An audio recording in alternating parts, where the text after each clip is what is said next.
എൽസമ്മയിലൊക്കെ എനിക്ക് തോന്നുന്നു ഒരു 6-7 കിലോ ഞാൻ കുറച്ചാണ് എൽസമ്മയ്ക്ക്. അതിനകത്ത് ഒരു കോളേജ് ഇതായിട്ടാണ്. അപ്പം അങ്ങനെയുള്ള സിനിമകൾ വരുമ്പോൾ ഒരു സിനിമ അത് ഡിമാൻഡ് ചെയ്യുന്നുണ്ടെങ്കിൽ ഡെഫിനറ്റ്ലി അത് കഷ്ടപ്പെട്ട് ചെയ്യാനുള്ള ഒരു മനസ്സ് എനിക്കുണ്ട്. ഇപ്പം കഴിഞ്ഞ ചെയ്തിപ്പം MT സാർ സ്ക്രിപ്റ്റ് എഴുതി ഹരൻ സാർ ചെയ്ത 7ാമത്തെ വരവെന്ന സിനിമയാണ് ഇപ്പോൾ തീർത്തത്. അതിൽ ഗോപി മുതലാളി എന്ന് പറഞ്ഞൊരു കഥാപാത്രമാണ് ഞാൻ ചെയ്യുന്നത്. അപ്പോൾ MT സാറിനെ ആദ്യം കണ്ടപ്പോൾ തന്നെ MT സാർ പറഞ്ഞത് ഭയങ്കര സൈസ് വേണം, കാണുമ്പോൾ തന്നെ ഒരു ഭയങ്കര ഒരു കൊമ്പം മീശയും അങ്ങനെ വെച്ചിട്ട് ഒരു വയനാടൻ അങ്ങനത്തെ ഒരാളെ പോലെ ഫീൽ ചെയ്യണം എന്ന് പറഞ്ഞു. അപ്പോൾ അതുകൊണ്ട് അതിനു വേണ്ടി കുറച്ച് വണ്ണം വെച്ചു.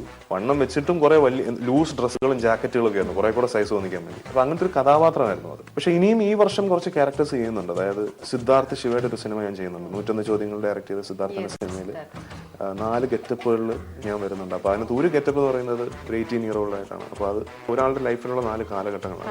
അതെ, 18, 25, 30, 35, 40 അങ്ങനെ.